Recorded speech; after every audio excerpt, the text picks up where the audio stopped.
مایوس مت ہونا اندھیرا السلام علیکم۔ وعلیکم السلام۔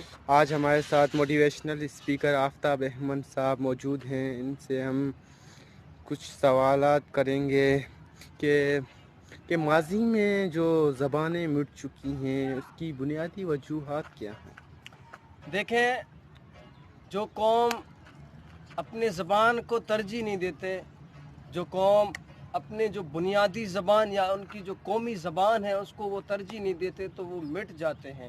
اب ہوا کیا تھا، جو ماضی کے اندر جتنے بھی زبانیں مٹ چکی ہیں ان کے وجوہات یہ ہیں کہ ماضی کے اندر وہ لوگ اپنے اس زبان کو ترجیح دینے کے بجائے وہ جا کے دوسرے ملک کے اندر اور دوسری زبانوں کو سیکھتے تھے، جس کی وجہ سے وہ اپنی زبان کو بھول چکے، اپنے زبان کو وہ ترجیح دینے سے قاصر ہو چکے تھے۔ اب اس لیے ہمارے ملک کے اندر جو آج زبان، جو ہماری جو قومی زبان ہے وہ اردو ہے، ہم اس کو ترجیح نہیں دے رہے۔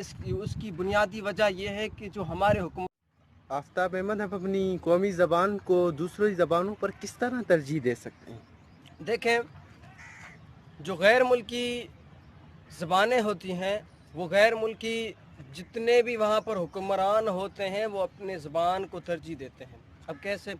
وہ ہوتا یہ ہے کہ جو ہمارے ملک کے اندر آج اردو زبان کو ترجیح نہیں دی جا رہی، اس کی بنیادی وجوہات یہ ہیں کہ جو ہمارے لیڈر، سیاستدان، علماء اکرام ہیں وہ دوسروں کے انگلش، انگریزی یا دوسروں کی زبان کو ترجیح دے کر انہیں اعلیٰ درجے پر لا رہے ہیں، اور جو ہماری زبان اردو ہے اس کو اپنی زبان میں نہیں لا رہے۔ اور اگر اردو بول بھی لیتے ہیں تو اردو کے اندر ایسے انگریزی الفاظ لاتے ہیں جو ہمارے اردو میں بنیادی چیزیں جو ہمیں اردو میں لانے چاہیے، اردو زبان کے اندر ہمارے زبان سے وہ اردو لفظ الفاظ نکالنے چاہیے، لیکن وہ نہیں نکالتے، اس کی جگہ پر وہ انگلش کے الفاظ نکالتے ہیں۔ تو ہمیں چاہیے کہ ہم اپنی زبان کو اس طرح ترجیح دے سکتے ہیں کہ پہلی بات تو اگر ہم کسی غیر ملک کے اندر جا کر تعلیم حاصل کرتے ہیں، وہاں پر تعلیم حاصل کر کے آتے ہیں، اس کے بعد ہمیں یہ نہیں کرنا کہ ہم اپنی زبان کو بھول جائیں، اپنے زبان کو ترجیح دینا چھوڑ دیں، بلکہ اس کو اپنی زبان پر لا رکھیں۔ اگر ہم انگلش بھی بولتے ہیں تو اس کا کوئی مسئلہ نہیں ہے، اس کے اندر آفتاب احمد، ہمارے جو مکتب ہیں اور درسگاہیں ہیں وہاں اردو کو کس طرح ترجیح دی جا سکتی ہے اور وہاں کس طرح رائج کیا جا سکتا ہے؟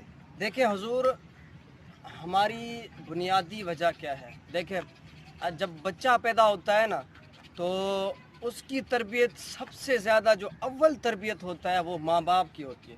ماں باپ اگر اس کو اچھی تربیت نہیں دیں گے تو جو اس کے پاس ارد گرد میں جو ماحول ہوگا، جو اس کا معاشرہ ہوگا، وہ اس کو بگاڑ دے گا۔ ایسے نہیں ہوتا کہ ماں باپ اگر اس کو تربیت دے رہے ہیں تو اس کے بعد بھی اس کو معاشرہ بگاڑتا ہے، اس طرح نہیں ہوتا۔ پہلی جو بنیادی جو اس کی تربیت ہوتی ہے وہ ماں باپ، اگر ماں باپ اس کو اچھی تربیت نہیں دیتے تو معاشرہ اسے بگاڑ نہیں سکتا۔ تو اب ہمیں کرنا یہ ہے کہ جو ہمارے درسگاہ کے اندر، جو ہمارے مکتب جتنے بھی درسگاہ ہیں اس کے اندر ہمیں اردو کو اس طرح ترجیح دینی ہے، جو بچے ان کے زبان میں اردو کو ایسے لایا جا سکتا ہے۔ پہلی بات تو ہمیں اپنے زبان پر اردو، جو ہماری قومی زبان ہے وہ لانی ہوگی۔ ہمیں جس کسی سے بھی بات کرنی ہے، دیکھ رہے ہیں بھائی ہمارے سامنے کوئی بچہ کھڑا ہے، ہم جو بھی بات کریں وہ اردو میں کریں۔ انگلش کے جو